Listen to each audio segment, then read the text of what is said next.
এই family card কিন্তু স্বপ্ন না, এটা হচ্ছে পরিকল্পনা।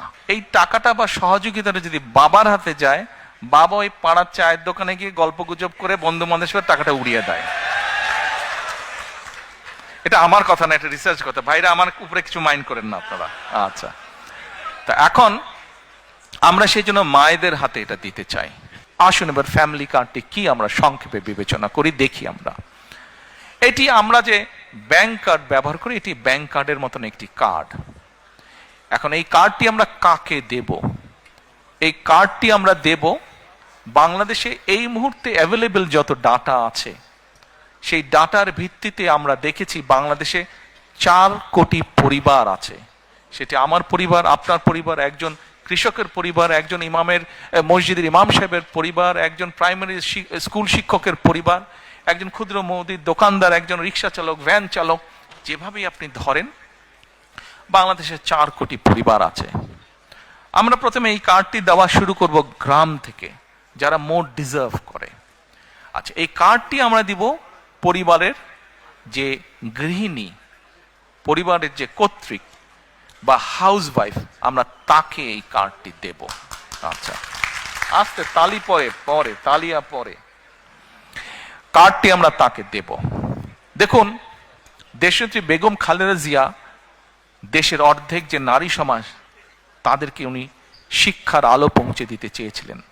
বহুলাংশে আলহামদুলিল্লাহ আমরা সফল হয়েছি। আজকে যদি আমরা স্কুল কলেজগুলো দেখি, আমরা দেখি যে ক্ষেত্র বিশেষে ছেলেদের থেকে মেয়েদের এনরোলমেন্ট অনেক বেশি। শিক্ষা দীক্ষায় বিভিন্ন জায়গায় মেয়েরা অনেক এগিয়ে গিয়েছে। নেপোলিয়ন বলেছিল, আমাকে শিক্ষিত মা দাও, আমি তোমাদেরকে শিক্ষিত জাতি দেব। প্রিয় ভাই বোনেরা, এই কার্ডটি ইনিশিয়ালি আমরা ধীরে ধীরে 4 কোটি পরিবারের, আমাদের প্ল্যান অনুযায়ী 4 কোটি পরিবারকে দেব। বাট এই 4 কোটি পরিবারের মধ্যে আমিও আছি, আমার স্ত্রী ডক্টর জুবাইদাও আছেন। কিন্তু ডক্টর জুবাইদা এই কার্ডটি নেবেন না। কেন? কারণ এই কার্ডটি থেকে রাষ্ট্র বা সরকার যেই সুবিধা দেবে একটি পরিবারকে, আলহামদুলিল্লাহ ডক্টর জুবাইদার এটি প্রয়োজন নেই। এখানে আপনারা যারা আছেন, আপনাদের এখানে আমাদের বহু বোন উপস্থিত আছেন, তাদের কারোরই অর্থনৈতিক অবস্থা এমন না যে সেই কার্ডটি প্রয়োজন। এইভাবে বাংলাদেশের 4 কোটির মধ্যে আমরা মনে করি বহু পরিবার আছে যাদের প্রয়োজন নেই, কাজে তারা এই সুবিধাটা নেবেন না। তার ফলে যেটা হবে, আমরা যারা সঠিক মানুষ, এটি কিন্তু আমরা জেনারেল রাখছি, কার্ডটা ইউনিভার্সাল রাখছি। বাংলাদেশে বিভিন্ন সামাজিক সোশ্যাল নেটওয়ার্ক যেগুলো ফ্যাসিলিটি আছে, যেগুলো বেনিফিটস আছে, বিভিন্ন ক্যাটাগরি থাকে। এবং আমরা রিসার্চ করে দেখেছি যে ক্যাটাগরি, এরকম বিভিন্ন ক্যাটাগরি থাকলেই কারাপশনের প্রবাবিলিটি বেড়ে যায়। কারাপশনের প্রবাবিলিটি বেড়ে যায়, পলিটিক্যাল ইনফ্লুয়েন্স হয়, তখন ওইখানে কারাপশন তৈরি হয়। সেই জন্য বিষয়টাকে আমরা জেনারেল রাখছি।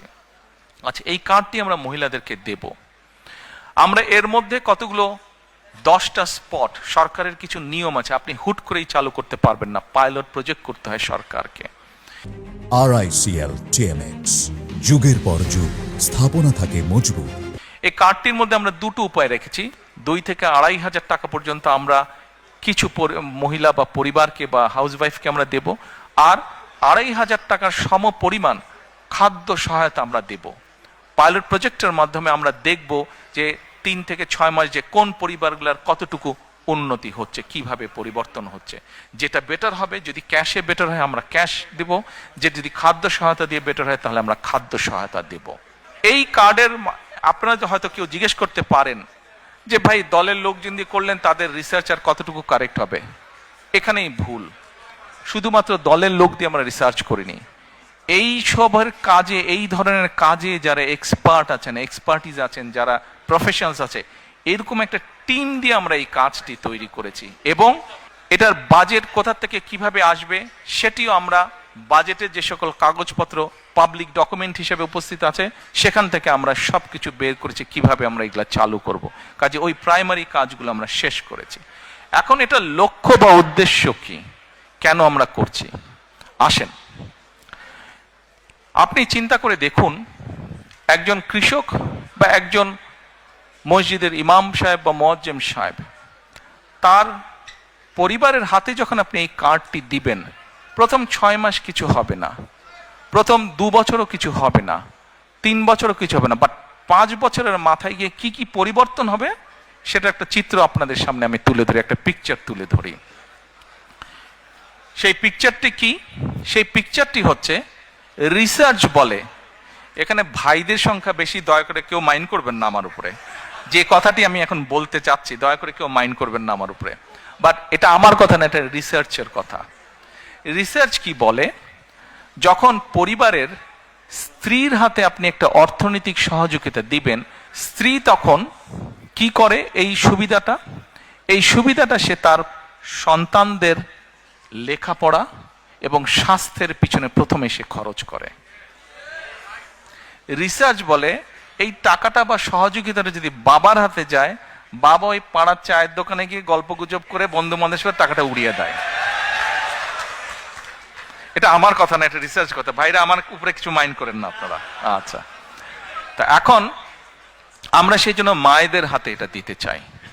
মা এই অর্থটা দিয়ে তার সন্তানদের স্বাস্থ্য যেরকম খেয়াল রাখতে পারবে, একই সাথে সে তার লেখাপড়া, বাচ্চাদের লেখাপড়ার দিকে মনোযোগ দেবে। তারপরে তার হাতে যখন খরচ বেঁচে যায়, এই খরচটা তখন কি করে, সে ছোট ছোট ইনভেস্ট করে, যেখান থেকে তার পরিবারের এক্সট্রা ইনকাম আসবে। যার ফলে হবে কি, ওই টাকাটা, ওই অর্থটা, সেটা 500 টাকা হোক, 1000 টাকা হোক, ওটাই লোকাল ইকোনমিতে তখন টাকাটা আস্তে আস্তে ইকোনমিতে ঘুরতে থাকে এবং লোকাল ইকোনমি আস্তে আস্তে আস্তে আস্তে স্ট্রেংথ স্ট্রং হতে থাকে। প্রিয় ভাই বোনেরা, চিন্তা করে দেখেন, আপনার গ্রামে এরকম যদি 10টা পরিবার থাকে এবং একটা 10টা পরিবারের কে যদি আপনি আস্তে আস্তে কন্টিনিউ 5 থেকে 7 বছর একটা সাপোর্ট দিতে পারেন এরকম, তাহলে 7 বছর পরে কি সেই পরিবারটার চেহারা বর্তমানে যা আছে তা থাকবে? নিশ্চয় একটু তো বেটার হবে না? তাহলে একটা গ্রামে যদি 10টা পরিবার থাকে, সেই 10টা পরিবার যখন অর্থনৈতিকভাবে একটা শক্তিশালী অবস্থানে দাঁড়াবে, স্বাস্থ্য হেলথ ওয়াইজ যখন শক্তিশালী হবে এবং এডুকেশন ওয়াইজ যখন একটি গ্রাম শক্তিশালী হবে, তখন পুরো গ্রামটা একটা বেটার গ্রাম হবে।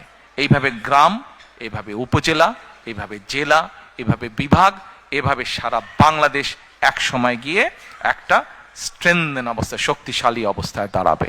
এই হলো ফ্যামিলি কার্ডের গল্প।